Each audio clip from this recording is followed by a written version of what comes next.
Covid താണ്ഡവമാടിയ 2020 August 7-നാണ് രാജ്യത്തെ ഞെട്ടിച്ചുകൊണ്ട് കരിപ്പൂരിൽ വിമാന അപകടമുണ്ടായത്. പറന്നിറങ്ങി റൺവേയിൽ നിന്ന് തെന്നി വീണ് പിളർന്ന വിമാനമാണ് 6 വർഷത്തിനു ശേഷം പല ഭാഗങ്ങളായി ഓങ്ങല്ലൂരിലെ കാരക്കാട് എത്തിയത്. അപകടത്തിൽപ്പെട്ട എയർ ഇന്ത്യ എക്സ്പ്രസ് വിമാനത്തിന്റെ ഭാഗങ്ങളാണ് വെള്ളിയാഴ്ച ഉച്ചയോടെ ലോറികളിൽ കാരക്കോടുള്ള സ്ക്രാപ്പ് വ്യാപാര കേന്ദ്രത്തിൽ എത്തിച്ചത്.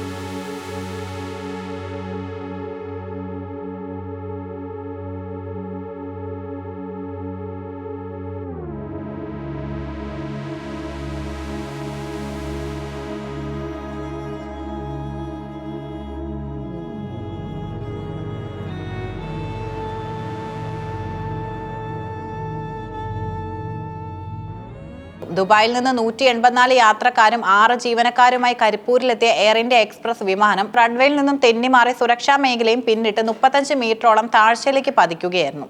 വിമാനം 3 പിളർന്നു. പൈലറ്റ് ദീപക് വസന്ത് സാദെ, സഹ പൈലറ്റ് അഖിലേഷ് കുമാർ എന്നിവരും 19 യാത്രക്കാരും ഉൾപ്പെടെ 21 പേരാണ് അപകടത്തിൽ മരിച്ചത്. 150ഓളം യാത്രക്കാർക്കും പരിക്കേറ്റു. കേസന്വേഷണത്തിന്റെ ഭാഗമായി വിമാനത്തിന്റെ ചില ഭാഗങ്ങൾ CSF ഡൽഹിയിലേക്ക് കൊണ്ടുപോയിരുന്നു. കൊണ്ടുപോകാത്ത കോക്പിറ്റ് ഉൾപ്പെടെയുള്ള ചില യന്ത്രഭാഗങ്ങളും ടയറുകളും ഉൾപ്പെടെയുള്ള വസ്തുക്കളാണ് ഇപ്പോൾ ഓങ്ങല്ലൂരിലെ കാരക്കാട് എത്തിയത്.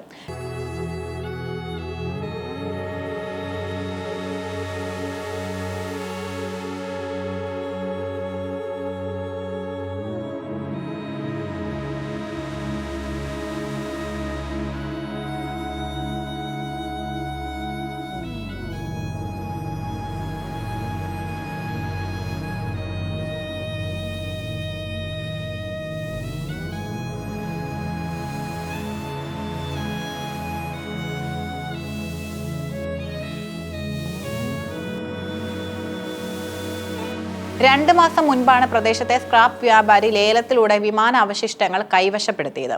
കോഴിക്കോട് നിന്നും ലോറികളിൽ കൊണ്ടുവന്ന വിമാനത്തിന്റെ ഭാഗങ്ങൾ ക്രെയിൻ ഉപയോഗിച്ചാണ് ഇറക്കിയത്. ഇവ പിന്നീട് സ്ക്രാപ്പാക്കി കയറ്റി അയക്കും. വിമാന ദുരന്തങ്ങളുടെ ചരിത്രത്തിൽ പ്രധാന സംഭവമായ കരിപ്പൂർ ദുരന്തത്തിൽ അകപ്പെട്ട വിമാനം കാണാൻ നിരവധി ആളുകളും ഇവിടെ എത്തുന്നുണ്ട്.